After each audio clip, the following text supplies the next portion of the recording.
嘿，大家好，我叫石老师。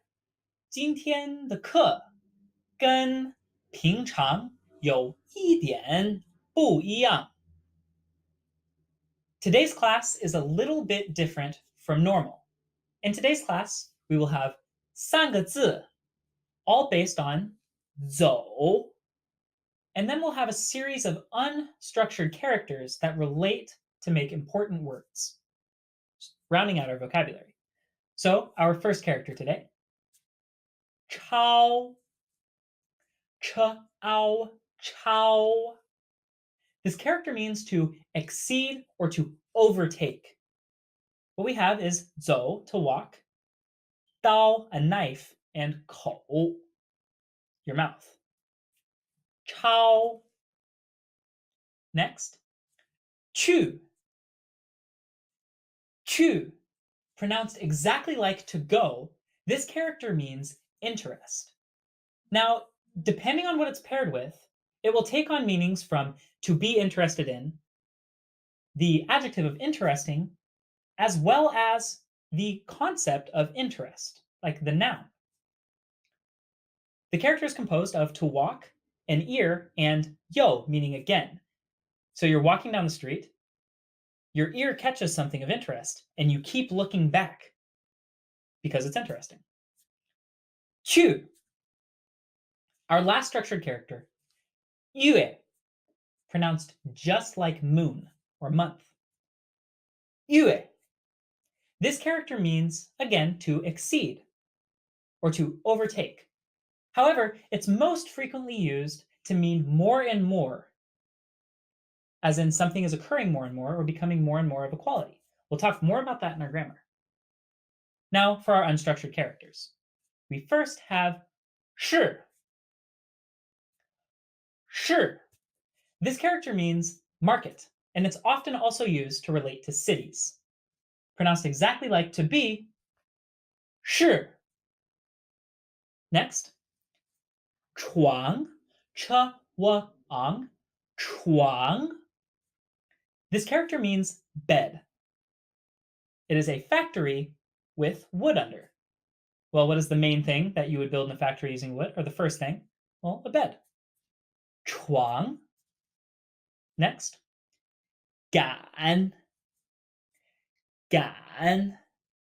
This character means feeling or to feel, indicated by the heart radical below.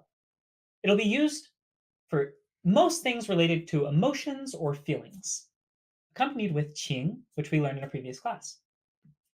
赶. Sing. Xing. Pronounced just like last name, this character means mood or spirits in the way of one's, again, mood. Xing.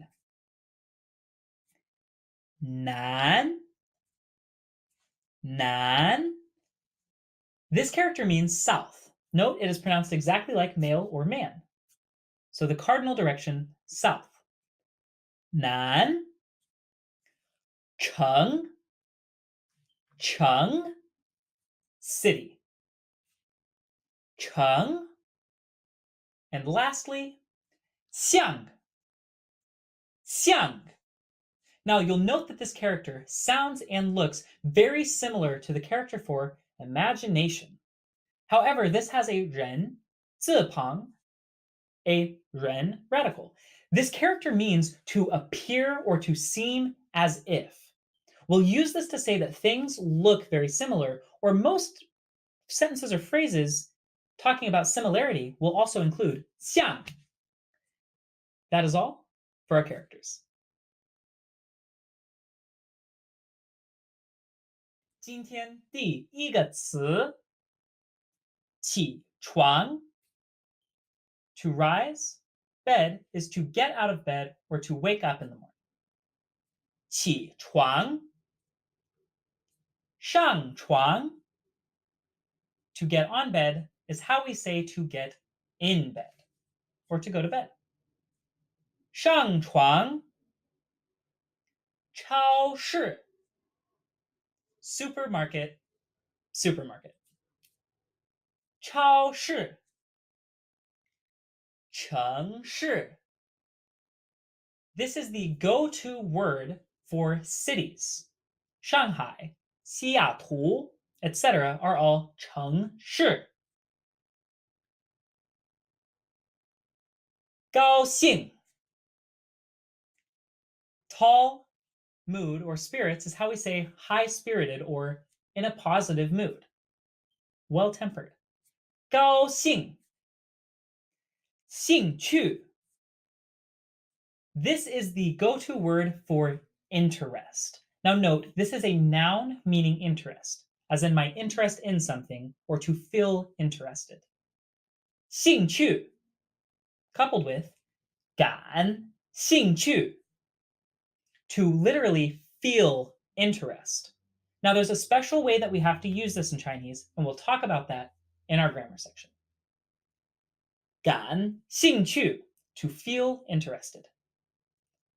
有趣 to have interest is to be interesting. 中文很有趣 Chinese is very interesting. 有趣感觉 to feel and perceive. This is how we express I feel that. Note, 觉得 often is thought of as to feel or to think, but 感觉 is simply my feelings about something. 我感觉感情. Now, this is the actual concept, the noun of feelings or emotions. 感情越南 Vietnam. No reason with the characters, it's just Vietnam. To China's south. 越南越来越. Earlier we mentioned 越 has another meaning of even more or more and more. This is the construction that will allow us to express that. We'll talk about it more in the grammar section. So more and more. 越来越.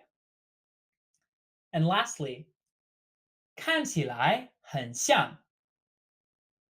Something looks and appears to be something else. And 听起来很像.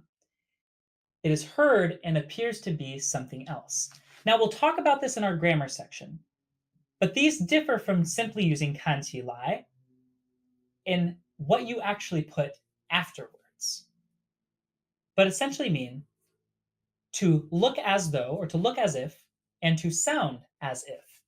More in our grammar section. That is all for our words. For today's grammar and sentences, we will first talk about using 像 with the verb 起来 construction. Then 越来越, meaning more and more of an adjective. And lastly, how to use 对 something 感兴趣 to express interest towards or being interested in something. 像 像 means to appear as if. We're going to learn this in the context of two structures, 看起来像 and 听起来像. Previously, 看起来 and 听起来 could only be used to say that something looks or sounds like an adjective. So, he looks attractive. 他看起来很好看. That sounds hard to do. 那听起来很难. However, with 像, we can change this to express that something looks or sounds like another noun, to draw a comparison of identity or appearance or sound between two objects. Let's look at an example. 他看起来像我的爷爷. He looks just like my grandfather. 他看起来像我的爷爷. Another example. 这个城市看起来像10年前的上海. This city looks like or appears to be Shanghai from 10 years ago. 10年前的 Shanghai.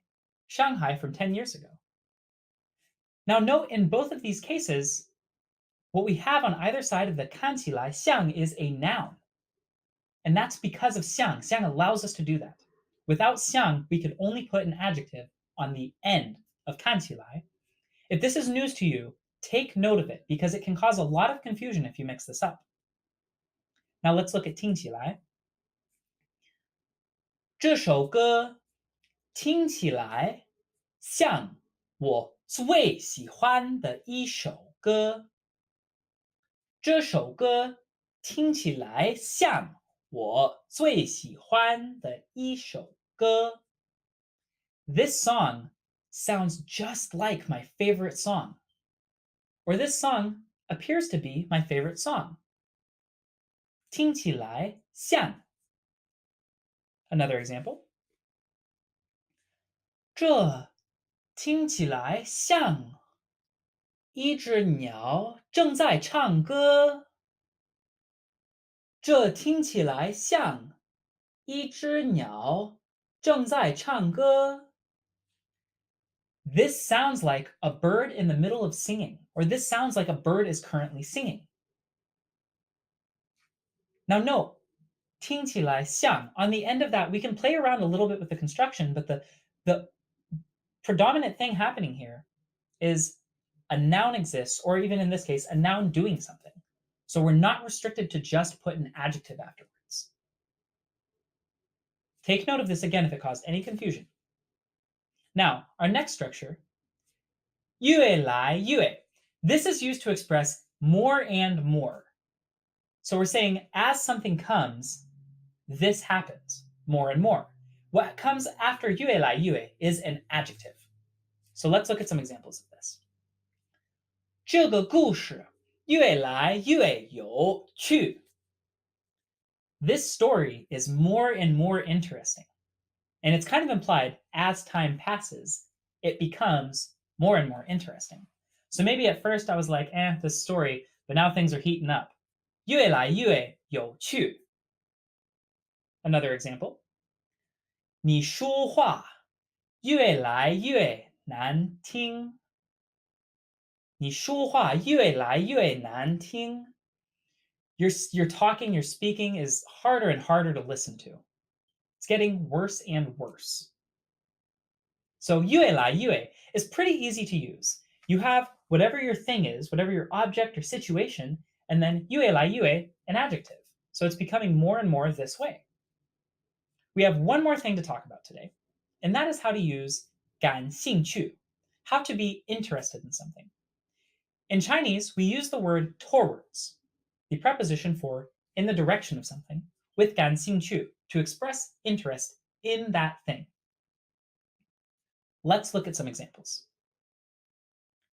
我对越南电视剧感兴趣。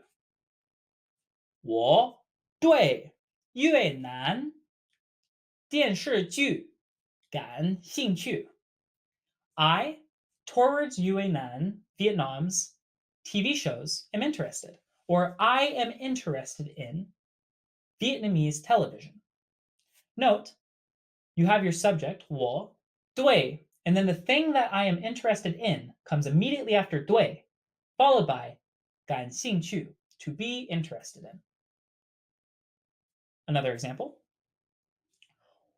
我以为你对学中文不感兴趣。我以为你对学习中文不感兴趣。I mistook that you weren't interested in studying Chinese. Again, 我, and then I mistook 你对. So you towards, or you in the direction of 学习中文, or regarding studying Chinese, were not interested. So the general rule of this structure, the person, 对, the thing that they are interested or not interested in, and then 感兴趣. Very simple to use, but it's important that you remember the structure and use it correctly, or again, it will cause confusion. 大家, that's all we have for you today. Please read through these sentences again, make sure that you understand them, and drop us a line if you have any confusions. For now, we'll leave it at, and I'll see you in class. As always, 加油!